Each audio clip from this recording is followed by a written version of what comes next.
So, 2020 was a really strange year to say the least, and I'm sure that is something we can all agree on. This is a quick video log just to document our progress throughout the pandemic, really.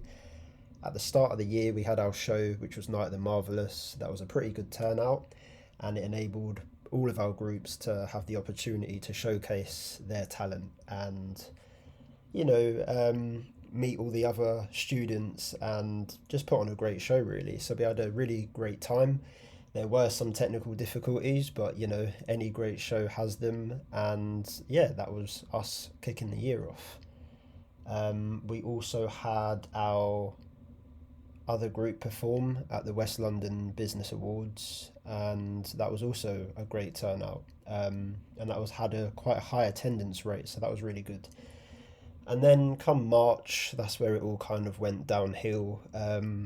We got asked to leave our main space, and there weren't no idea of when we could get the space back because obviously the pandemic, space was needed for other purposes, and so we left.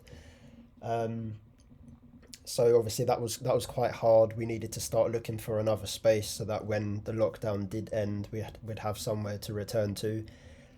That endeavour was quite a difficult one actually because we went out on quite a number of occasions, the whole team, and we just kept trying to find somewhere with a matched infrastructure to what the Rose Hall had, and that's tough trying to find somewhere like that in the local area. So we needed somewhere that could have either one or two main studio spaces so that we could have simultaneous things running at the same time.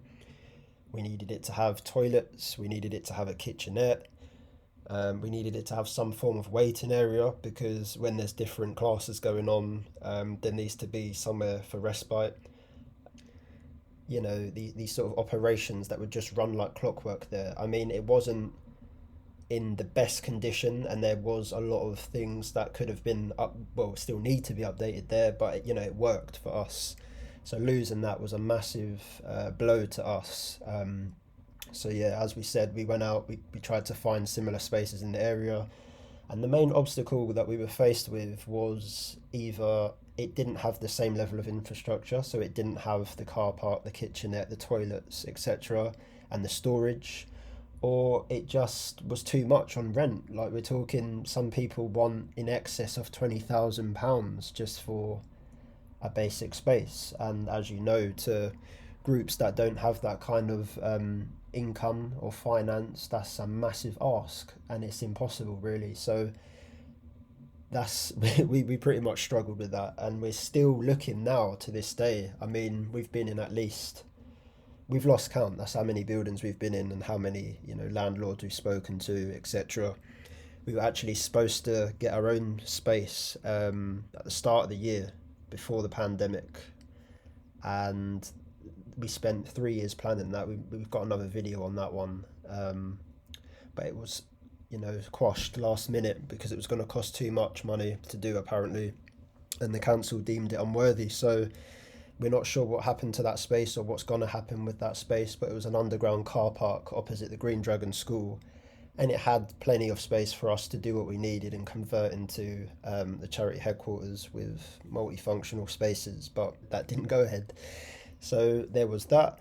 We applied for some funding for COVID recovery, and we were knocked back from that 3 times actually. So there were 3 different rounds. We applied at the start, it got declined.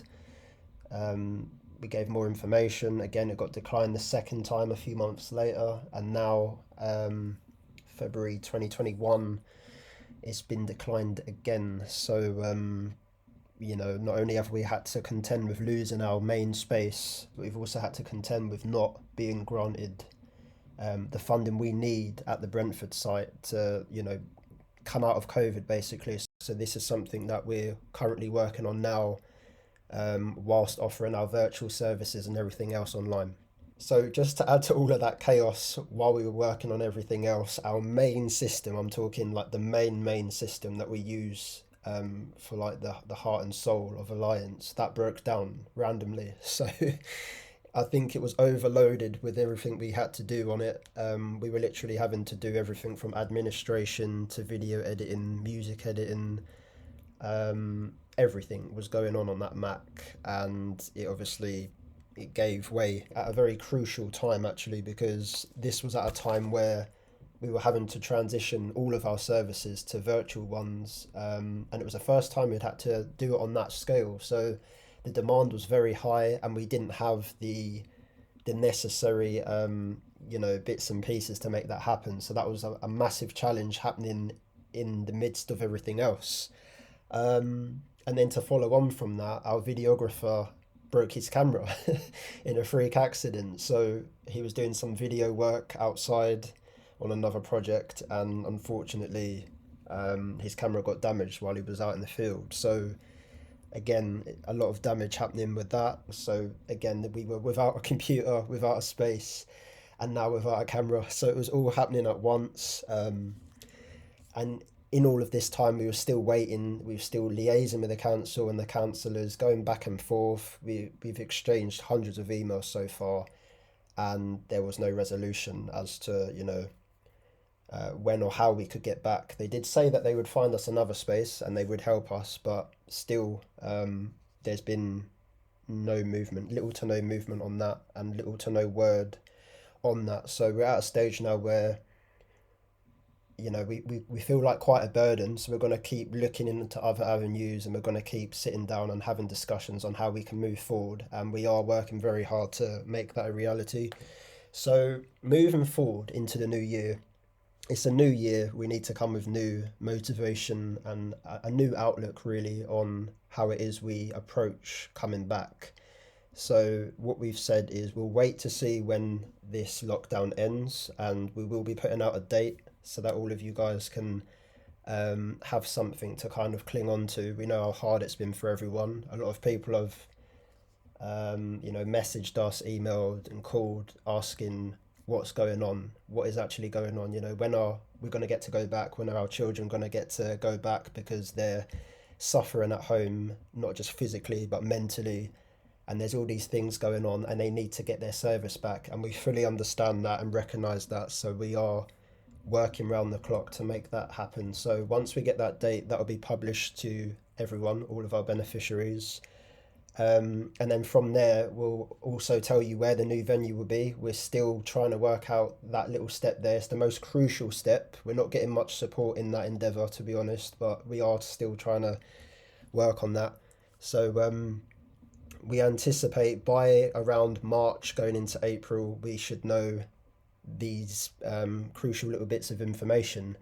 But like we said, still, email us if there's a problem, email us if you have any queries or concerns, or if you'd like to help in different aspects, or someone that can help, that would be fantastic.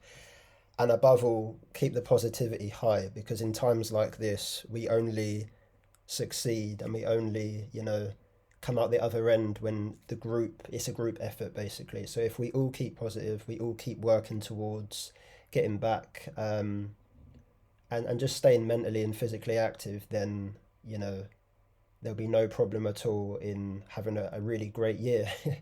So let's hopefully put all of that 2020 stuff behind us and look forward into the new year. I hope everyone's doing well. This was a video log from Alliance Arts, and we hope to see you soon.